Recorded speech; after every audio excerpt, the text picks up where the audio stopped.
Nu, pastāsti, kas ir ETT, tā lai visiem būtu skaidrs. ETT ir bērnu mēbeļu un aktivitāšu rotaļlietu zīmols.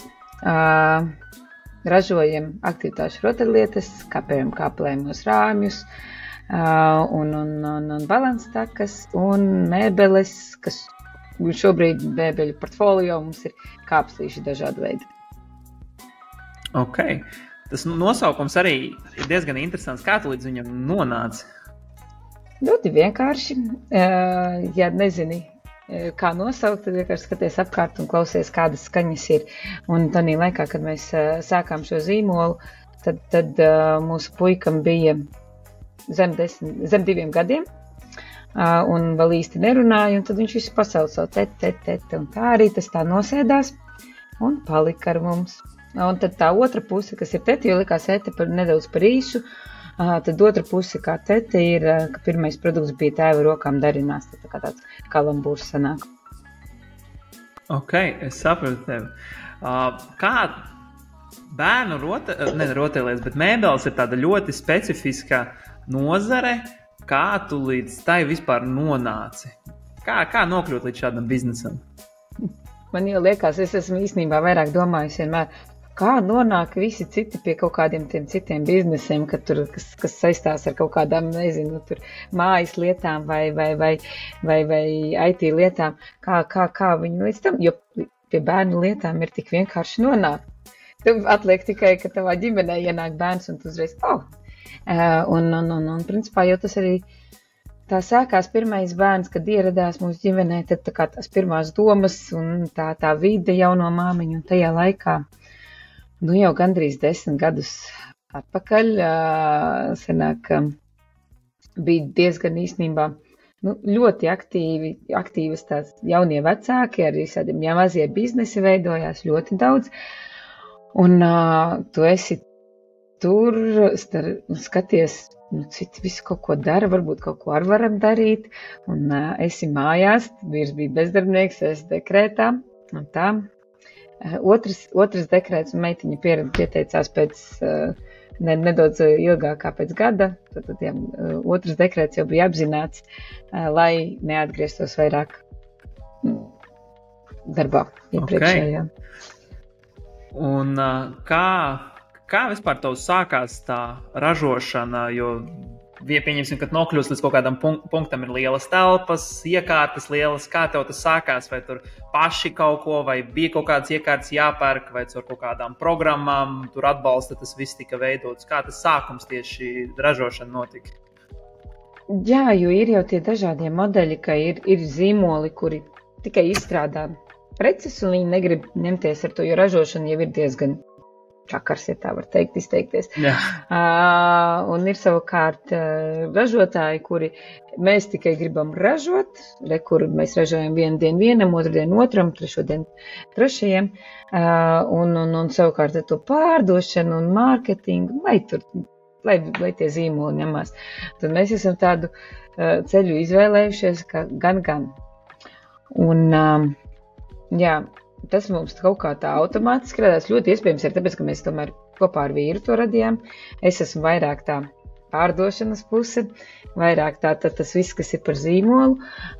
Savukārt vīrs tad ir arī šobrīd tā kā tas uzņēmums, principā sanāk daļai sadalīts, ja, ka vīrs atbild viss, kas ir par ražošanu, un es visu pārējo. Un pašos pirmsākumos pats uzņēmums, kā uzņēmums, tā arī Dzimaka, sākām tur kaut ko eksperimentēt un skatīties un kaut ko mājas pagrabā pirmos produktus ar figūru zāģi izgriezt un skatīties, kā tas varētu būt, vai ir pie drauga braucām uz CNC griezt ārā. Un tad es uzrakstīju pirmo Eiropas projektiņu par CNC iegādi. Projektiņu apstiprināja 7% līdzfinansējumam, bet viņi paprasīja ļoti vienkārši jautājumu, kur tad jūs uzstādīsiet to CNC. Tad principā tas arī bija tas sniega bumbas efekts, ka tu vienkārši no kaut kādas idejas, ka kaut ko ražosi, tev pasaka, mēs tev dosim finansējumu, kā tad ir grūti atteikt, kā man dod naudu, principā. Viņi noticēja manam projektam, ko esmu uzrakstījis. Un jā, nu tālāk jau tas sniegbumbas efekts jau bija neatgriežams, kad, nu, jāripo iekšā tai ražošanā līdz kaulam. Jā, tagad tu sāki to visu uzņēmē darbību, bija jau kaut kāda konkurence, vai tu pat neskaties tāpat uz Latviju vai uz ārzemēm, vai tu tā kā neskaties vispār uz tirgu, tu vienkārši saprati, šī ir tā nozara, ko es gribu darīt, vai arī tur skaties, kas šobrīd arī notiek tirgu. Jā. Ko jau nedaudz skatījos, bet noteikti man nebija ne laika resursa, ne arī zināšana kaut ko baigi daudz skatīties. Tas bija vairāk, kur vispār, protams, pirmais marketplace, kur mēs ielikām produktus, bija Etsy. Paši pirmie aizgāja vietēji caur Facebooku, vienkārši māmiņu grupās, bet pēc tam jau, kad tā vairāk jau kaut kur izliktos produktus, tas izlikām Etsy, un tad jau tas bija tā kā tāds, uzreiz no pirmās dienas eksports, pirmais pasūtījums uzreiz uz štatiem, tā kā nemaz nebija tāda stratēģija izstrādāta, ko mēs labāk testējam mājas tirgu vai ejam rietumu tirgos vai šaujam uz Ameriku. Tas vienkārši notika. Jo, protams, ka sākumā tu nedomā par tādu, ka tu esi pilnīgi tādā startiņā. Vispār es nezināju, kas tā, kā strateģiski domāt par šo visu. Pirmajos gados tas bija vienkārši bliežam. Jā.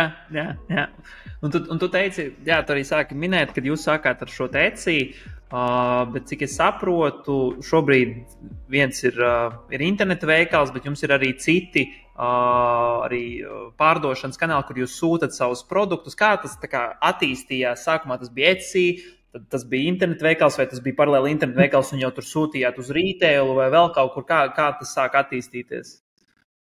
Sākumā man bija pašā startiņā tas Etsy un manis pašas uztaisīta, sabakstīta WordPressiņā mājaslapiņa, kur pat nebija nekā, nopirkt varēja tikai pieteikties, ja tu vēlies un iedomājies. Es domāju, tajos laikos pat bija cilvēki, kuri bija gatavi pasūtīt preci tā, ka tu vienkārši ieraksti, ko tu gribi, un pēc tam saņem rēķinu, apmaksā un šito garo posmu, kā tagad mēs domājam par customer journey un kā viņš nonāk, lai pēc iespējas viena klikšķa attālumā viņam būtu tas produkts.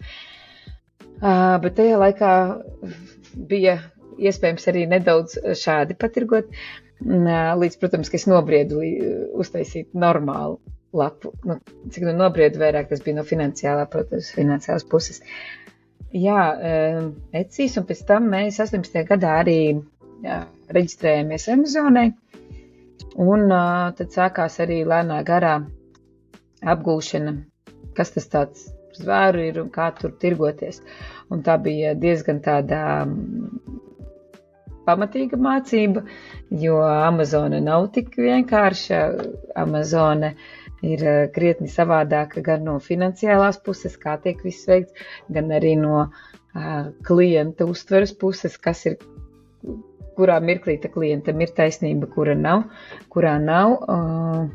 Un Amazona bija pirmā. Var iedot kaut kādus piemērus par Amazonu tieši, kas ir tās lietas, saki, tas ir mums kaut kādi piemēri, vai tur čakars ar refundiem, vai tur es dzirdēju bloķē kontus.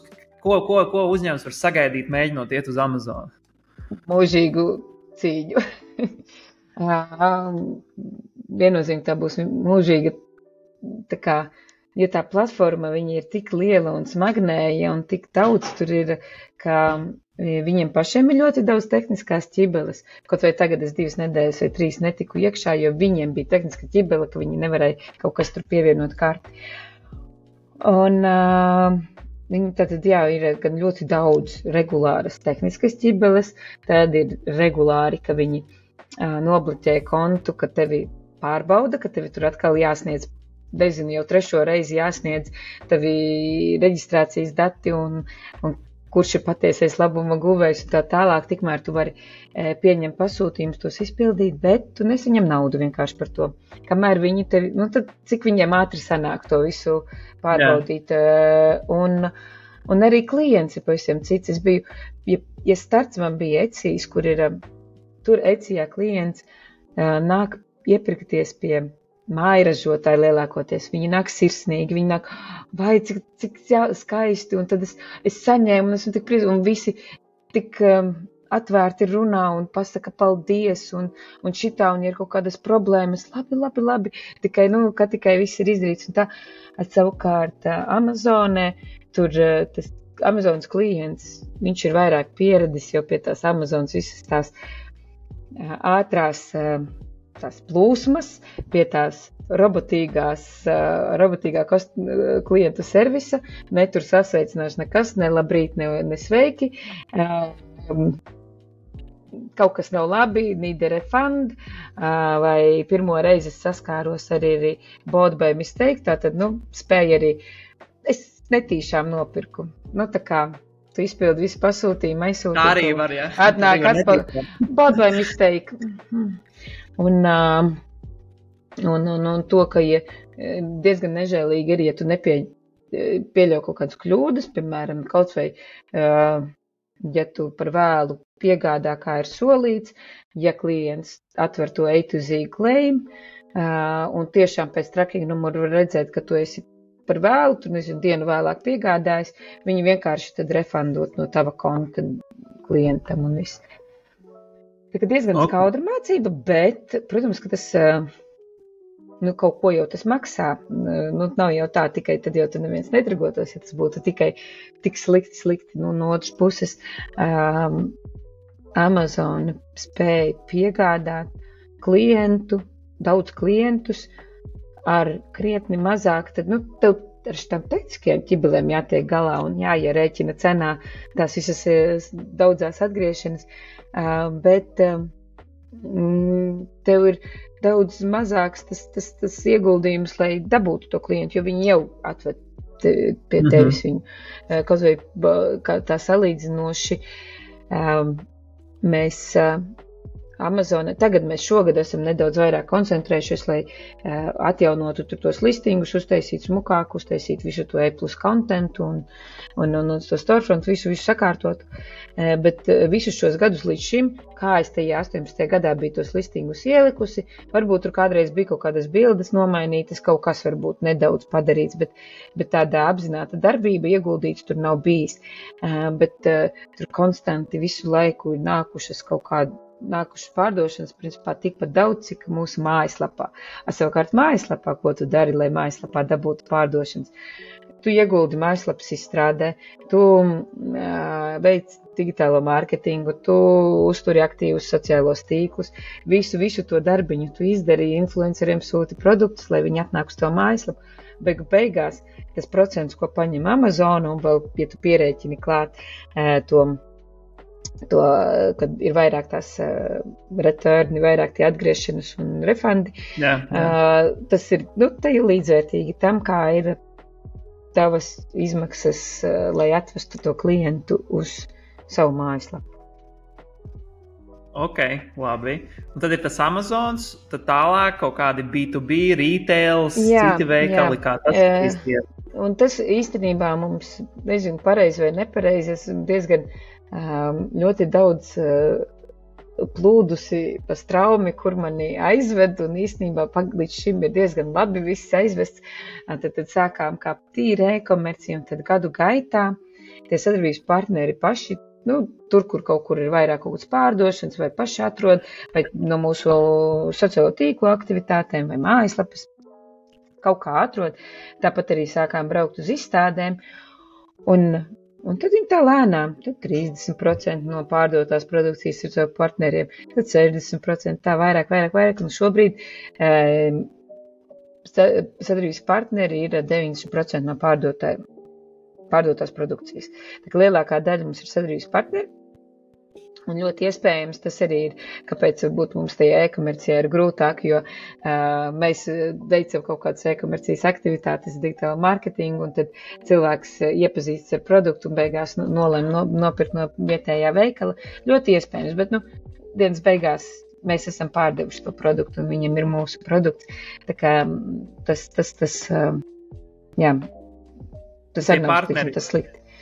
Tie partneri, kam tu sūti, tie ir vairāk kā vienkārši citi internetu veikali, vai tie ir jau retail veikali, kur uz vietas arī var aiziet un apskatīties tos produktus? Lielākais vairums ir internetu veikali, ir arī, protams, fiziskie veikali, bet, manuprāt, lielais vairums būs tomēr internetā, vai arī tiek tādi, kuri gan, kuriem ir kaut kādi showroomi un darbība internetā. Un ar šiem te partneriem, tie B2B sektorā, ir arī kaut kādi, ir jābūt kaut kādiem saviem izaicinājumiem, arī tur, nezinu, nemaksā vai tur pazūd, iepērk kaut kādi tādi stāsti ir bijuši, kad, sākumā visforši tur ir aizsūt. Gluži tā, ka pazūd vai nesamaksātu pavisam, jo, principā jau visiem jau tas ir tas mērķis, neviens īsti netērē laiku, lai pēc tam, nezinu, vairāk netirgot, lai ieliktu kaut vai te pašā internetu veiklā mūsu produktu un promotētu, viņi reklamētu, jo kaut kāda enerģija ir ielikta un tā, ka būtu pazuduši, bet vairāk ir tāda manevrēšana ar tirgiem, kur viņi tā kā varbūt jau piesātinājums, gluži varbūt ne, jo, protams, kur ir tur rodās, gribētos jau, lai mēs tā vienmērīgi būtu pa visu Eiropas tirgu, bet tur, kur ir vairāk un tādi spēcīgāki partneri, kā pie mums šobrīd ir Beļģija, Nīderlanda, tur tas tirgus jau ir tā, ka, visi skatās, kur ir viņiem forši šitie produkti tirgojas, mēs arī gribētu, tur ir jau nedaudz par lielu piesādinājums, tur, kur ir liels piesādinājums, tur viņi nedaudz jau sāk kauties ar cenām. Un tas ir tā kā tāds... Tur, kur mums varbūt strateģiski ir jāiesaistās, lai viņi ar saviem cenu kariem nedegradē zīmola tēlu kā tādu un zīmola vērtību. Tas ir tas lielais, protams, lielais mīnus no tā, ka tu vairs ja tu netirgo pats, bet tirgo caur sadarbības partneri, ir tas, ka tu vairs nekontrolē pilnībā. Tu kaut kā pastarpināti vari kontrolēt, bet tev vairāk nav tāda kontrole pār zīmola tēlu, zīmola vērtību, zīmola stāstu, kā ir, ja tu pats tirgo. Viennozīmīgi tur e-komercija ir, tāpēc arī, protams, mēs to e-komerciju turpinam, mēs viņā ieguldamies, mēs reklamējamies, mēs stāstam, lai tomēr no mums nāktu tas īstais stāsts un lai mēs varētu tā kā celt to vērtību, bet tur nāk izaicinājumi. Ok. Nozare, es ticu, nav vienkārši visa ražošana, un kad bija arī ņemta šī arī palīdzība ar finansējumiem. Kas ir grūtākais šajā biznesā, tavuprāt, arī? Vai cilvēks domā, es arī tagad uzsāku šāda tipa biznesu, un parasti tās, paga, īstenībā tu nezini, kas tev sagaida, ja? Un kas tad ir tās lietas šajā biznesā, kas ir visgrūtākās? Viens ir arī varbūt sākumā, viņas varbūt bija viens, bet tagad ir pavisam varbūt citas. Varbūt sākumā tas ir tiešām atrast tos pirmos klientus, bet beigās jau, es nezinu, tur cilvēkus atrast speciālistus, kas var tā kā ražotnē strādāt. Kas ir tieši tās lietas? Īstenībā, tur atkal jāskatās nedaudz tā kā divi uzņēmumi vienā uzņēmumā, no ražošanas puses un no zīmola puses. No ražošanas puses tas sarežģītākais ir tas, ka tur nav tādas vienas grāmatas, kur tu izlasīsi un tu zināsi, kā to darīt. Kā tagad uzražot. Tāpēc arī saku, mēs arī pie mums brauc tur ciemos un mēs arī rādam, kā mēs daram, jo principā nav īsti iespējams tā kā viens pret viens nokapēt, jo ir kaut kāds tās nianses, kur tie know-how, ko tu vari tikai daudz kļūdas pieļaujot, daudz instrumentus salaužot, daudz nekvalitatīvas lietas uztaisot, lai saprastu, kā uztaisīt to kvalitatīvo lietu. Un to mēs sapratām jau pie pirmā CNC iegādes, jo tā kā likās, CNC, katrs stūri ir CNC. Kur man ir tagad CNC, kur ir mans materiāls, ko es gribu griezt, pasakiet man kādus man tos instrumentus pirkt un ar kādu ātrumu, kā man jāgriež. Materiāli ir dažādi, es nezinu, ko jūs gribat, kā jūs gribat un viss. Un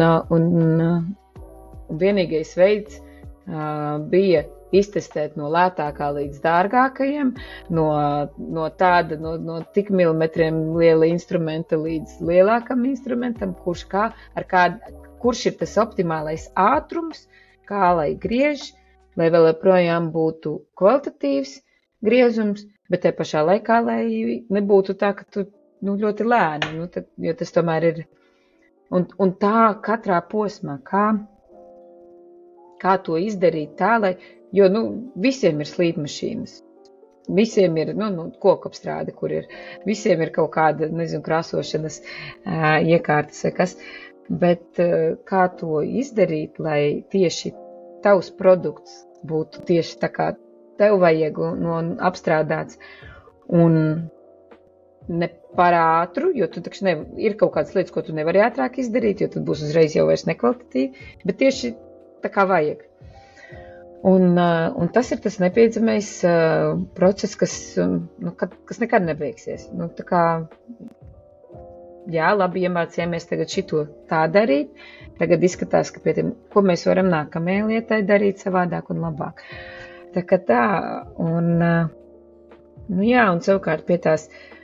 Un tad, ja mēs savienojam pārdošanu ar ražošanu, tur ir tas mūžīgais mūsu cīņa un izaicinājums, ir kā uztaisīt, lai ir, mēs notirgojām, tur pieņemsim 3000 produktus, un mēs saražojam. Mēs spējam komfortabli saražot 3000 produktus. Labi, ja mēs pielāgojam ražošanu tā, lai viņi spēj, tad vienu mēnesi pārdošanu pārdot 1000 produktu. Ko mēs darām ar tiem 2000? Tā, vai neražojam, vai dīkstāvēstām, tā. Tas ir tas lielākais izaicinājums, un es pat nezinu, tāpēc vajag 3 reizes padomāt, vai grib gan zīmolu turēt, gan arī pats ražot. Jo iespējams ražojot ārpakalpojumā, jā, tu daudzus procesus neturi savā kontrolē, tu nevari optimizēt lietas, tu nevari pats, neturi to rūpi par produkta pašizmaksu, tev ir jātic, ka tas uzņēmums tiešām optimāli ir iedevis tev to cenu, bet tev tad nav jāņemās ar šo te, ko darīt, kad Ziemassvētkos mums ir pīķis, bet vasarā ir dīkstāvi. Un savukārt par to uzņēmumu daļu, kas ir pats zīmols, protams, tas ir tas pielāgošanās tirgiem, tas ir pielāgošanās klientiem, tā ir vispār pārdošana kā tāda, pārdošana uz dažādiem tirgiem, jo certifikācijas. Var iedot kaut kādu piemēru, kā tas izpaužās dažādiem tirgiem? Kā tas izpaužās tieši, kaut kādu piemēru, kā tas var mainīties vienam un citam ir savādāk. Ir kaut kādas piemērs varbūt. Kaut vai tie paši štati ASV, tur ir pavisam citi standarti, lai kāpslītis iziet, tā kā būtu izietu tos drošības standartus. Un ja Eiropas standartiem atbilst mūsu produkts bez kāju balstiņiem, tad mums priekš Amerikas tirgus vajadzēja atsevišķi tos kāju balstiņus vēl pielikt klāt. Tāpat arī tās strādājot ar dažādiem tirgiem, tās mentālās atšķirības, tas jau arī labi uz rietumu pusi, tur Eiropā, tur ir ļoti vienkārši, tur ir diezgan viegli saprotamies mēs viens ar otru, bet tik līdz tu aizēj kādu tālāku tirgu, tā ir pavisam cita mentālā kultūra un pielāgoties tai arī pašam.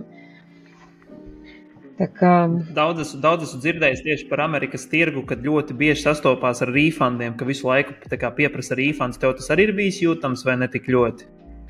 Mums ir tā, ka kopš mēs izgājām no Etsija, mums tas Amerikas tirgus nozīmība ir krietni samazinājusies, savukārt Amazon vēl nav, tā mums viņa vēl jāsakārto kārtīgi.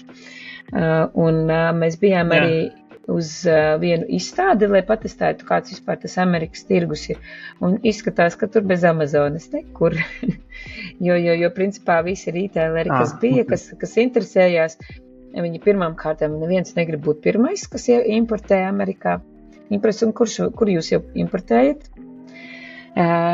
Kurš jau pērk jūsu preces? Neviens negrib uzņemties atbildību, līdz ar to viņi visi grib kaut kādu importētāju pa vidu, kurš nes to atbildību, jo tur tomēr ir visas tās tiesiskās lietas pavisam citā līmenī, un nedod Dievs, kāds būs kaut kāds bērns izskatīs no kāpslīša, viss tur ir tiesvedības. Un tur ir nedaudz cita pasaule, tāpēc es domāju, ka šobrīd tur caur kaut kādiem veikaliem ir diezgan nereāli tikt. Vienīgais, kas kā tur gan tikai un vienīgi e-komercija, manuprāt, šobrīd. Un tur ir ļoti, ļoti samazināti. Tur tik maz tos retailerus, un viņi visi tāda sajūta, tur tik nāca pie mums visādi Amazonas konsultanti, bet jā, tas ir pavisam savādāk. Okay. Pa lielam arī tavos stāstos var dzirdēt arī tieši to eksportu, tad, procentuāli Latvija pret ārzemes, tad Latvija tāds ritīgi niecīgs procents vai vispār nav, kā tev ir pārdošana procentuāli Latvija eksports? Latvijā 23. gadā veseli 0,6% no pārdotiem produktiem. Bet tas ir tieši privātpersonām, vai ne, nevis juridiski? Nē, vispār, kas ir Latvijā pārdots. Arī juridiskām personām, kas mums kaut kādi, kaut kādi mazie veikaliņi, kas arī Latvijā tirgo. Bet es nekad neesmu noniecinājis, ka Latvijas tirgus ir mazs vai ka mēs negribam, mēs lepnamies tikai eksportā, ko te, jo mums ir tepat blakus Igaunija labs piemērs, jo Igaunijā mums ir viena sadarbības partnere, kura tirgo, viņa vienu gadu notirgoja aptuveni 2000 produktus, un ja parēķina, ka Igaunijā dzimst aptuveni 10 000 bērni, tad tajā gadā aptuveni katram 5. bija vismaz viens mūsu produkts, kas man liekas, ka ir ļoti laba tirgus daļa. Un līdz ar to es ticu, ka Latvija nav nekāds mazs tirgus, vai Latvijā, tur nezinu, mums tas nav vajadzīgs, vai kā vienkārši nav kāds, kas tā koncentrētos tā ļoti, ļoti pastiprināti uz Latvijas tirgu. Mēs savukārt kā ražotājs, kā zīmola turētājs, mēs tā apzināti kur tagad iesim Latvijā, un tagad, mums ir reklāmas arī palaižam Latvijā, Latvijas auditorijai, bet tā ļoti, ne tā mērķtiecīgi un koncentrēti tagad iekarosim Latvijas tirgu vairāk. Tas ir, manuprāt, vairāk tie, kuri nopērk, tas ir tikai tādēļ, ka vienkārši līdzi jūt kādam Latvijas zīmolam, kurš aktīvi darbojās. Ja skatāmies eksporta tirgu, es tagad vairāk runāšu par B2B sektoru, nevis privātpersonām. Kas ir, manuprāt, lielākie izaicinājumi tieši, ja tu gribi iet uz B2B sektoru, ir vispār viņus uzrunāt un viņus dabūt uz sarunu, jo tu esi ārzemnieks, viņš ne tevi zina, neko. Cik ļoti tu esi ar to saskārusies, tieši to, kad vai ignorē, vai neatbild, vai tajā nozarē pa lielu, tu visi veikali ir atvērti, ar visiem runā parasti, kā tas tieši tev ir? Nē, tas ir pilnīgi standartiņš, kā, kaut vai tagad mēs bijām februāra sākumā mēs bijām Špilvārenē, kas ir Nürnbergā izstāde. Likās tā kā ļoti veiksmīga, vesela čupiņa ar vizītkartēm, viss piereģistrēts, viss nākamajā nedēļā ķeramies pie darba, visiem sūtam ziņas, visiem tā kā aktīvi tur kur šitais, tas, tiekamies, runājam un principā uz tādu vispār sarunu, kas atbild, tev ir kaut kādi varbūt 10%, un tad no tiem 10%, ir, protams, tādi, kuri saka, šobrīd, laikam, tomēr tas nebūs aktuāli, paldies par informāciju vēlāk, un tad no tiem 10% vēl kaut kādi tur, procenti ir tie, ar kuriem arī varbūt izveidojas sadarbība. Pārdošanā jau ir, labi, mēs tādu augsto zvanu pārdošanu neesam nekad veikuši paši, bet principā pārdošanā jau ir tas, ka pilnīgi var mierīgi būt tā, ka tu 100 klientus apzvani un tev viens pasaka, jā, tā ir tava uzvara, ja? Tad tas teiciens every no takes you closer to the yes. Tātad to arī pilnīgi jāpieņem kā pilnīga norma, tā ir. no 100 vizītkartēm, ko tu esi saņēmis, savācis izstādes laikā, kaut kādas diskusijas, tikšanās vai sarunas tev būs varbūt ar 10, un no tiem 10 varbūt ar 5, varbūt ar 4, varbūt ar 2. Tev beigās sanāks tā sadarbība. Bet tomēr tā kā viņi visi tik ļoti arī izsver, ar ko sadarboties, tāpēc, ka viņi visi izsver uz ilgtermiņa sadarbību, tad jau beigās patieties ar 1 vai 2 klienti, tad jau atmaksājās beigās tās izstādes, jo ilgtermiņā pēc tam tu iegūsti. Ok, sapratu tevi. Laiks. Uzņēmē darbībā laika vienmēr ir pa maz. Nekad nav laiks visam, vai ne? Vienmēr gribās vairāk paspēt konkrētā periodā. Kur visvairāk pagāja tavs laiks, kad tu sāki? Jo sākumā, man liekas, visi ir cilvēks orķestris, jā, tu pa lielam visu dari. Un kā atšķirās tas, kur tu laiku pavadi tagad visvairāk? Jā, tas pirmais laiks un tagadējais laiks, tas ir tā kā tādi, diena pret nakti. Protams, ka pirmajos gados cilvēks orķestris, tad man bija, protams, kaut kāda rutīniņa iestājusies, kurā mirklī tad es tā kā ap klientu servisu, kurā mirklī es izsūtu pasūtītos, kurā mirklī es, tad tās grāmatvediskās lietas sadaru un kad es padomāju par pārdošanām un tā, un principā ļoti daudz vienkārši reaktīvi, tu atbildi tikai tur, kur tev skaļāk bļauj, tiksim tā. Un loģiski ar laiku tagad, tas ir ļoti mainījies. Tagad, protams, ka tas lielākais laiks paiet, tā kā ar visiem izrunāt visu, lai viss ir tā kā uz viena viļņa un vienā virzienā, un lai komandai viss būtu labi, un viss tā, ir dienas, kad tu pat īsti neapsēdies pie e-pastiem, un visu dienu norunā ar vienu, ar otru, ar trešo, un tādu kopbildi pārdomāt un apdomāt. Un šobrīd vēl no tādiem operatīviem darbiem šī mirklī ir arī pārdošana, tad mums kadru maiņas ir un tā, tad pārdošana arī. Es pēc dabas pārdevējs, man to ir arī bijis vienmēr visgrūtāk atdot kādam, un tagad es ar prieku esmu pārņēmusi atpakaļ, bet nav laika atkal tam. Tā kā nedaudz žonglē. Okay. Gribētos visu paspēt, bet saproti, ka nevar jau visu paspēt. Kaut kas vienmēr paliek neizdarīts. Jā. Tieši, labi, tu darbojies pārdošanā, tad būs ļoti labs arī, man liekas, saistoši nākošais jautājums ir, tu runā ar kaut kādu potenciālo sadarbības partneru un viņam stāsti par savu produktu.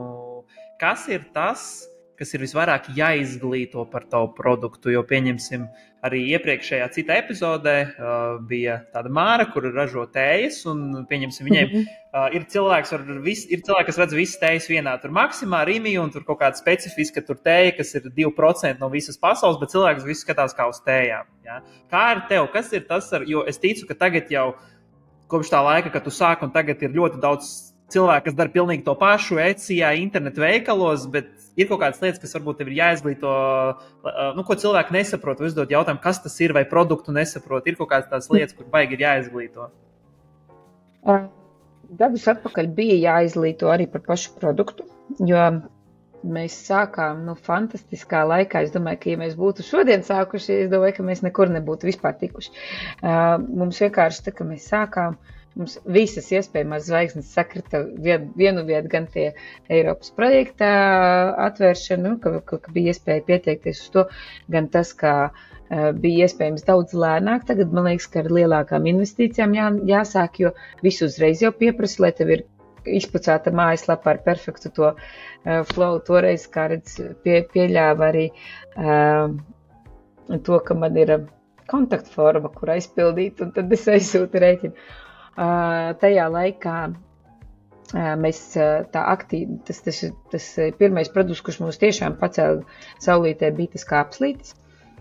Un tanī mirklī Etsijā bija kāds, varbūt 5 lapas ar to produktu kategorijā, cik tas piedāvājums liels. Es ik pa laikam interesi pēc tīri tā paskatīties, kas tur notiek, ieeju arī tagad. Un es skatos, 25 lapas. Tā kā, tur ir vienkārši daudzkāršojušies tie konkurenti. Un loģiski, ka tanī mirklī, kad mēs tādā zilā okeānā iepeldējām ar savādāku kapslīti, kāds bija tirgu, jo tanī mirklī bija tik ļoti daudz tie IKEA haki tikai, tādi kantaini ar to dēlīšiem augšā tik sasistiem, vai arī tādi robustie, tādi lieli, un tad mēs ienācām ar savu vieglo plūdlīniju, kāpslīti, kurš pat pārvēršās par galdiņu kreisliņu, un mēs bijām pirmie, un mēs joprojām esam pirmie, kuri tieši šitādu te par galdiņu kreisliņu uztaisīja. Tagad jau, protams, ka ir ļoti daudz tādu, bet ir kas veido trendu, ir kas seko trendam. Jā, tā par ko bija tad sākuma, jau aizplūdu, man liekas, kaut kur citur. Par ko es stāstītu, jā. Tad tanī mirklī bija jāstāst vispār, kas tas tāds vispār ir par produktu, un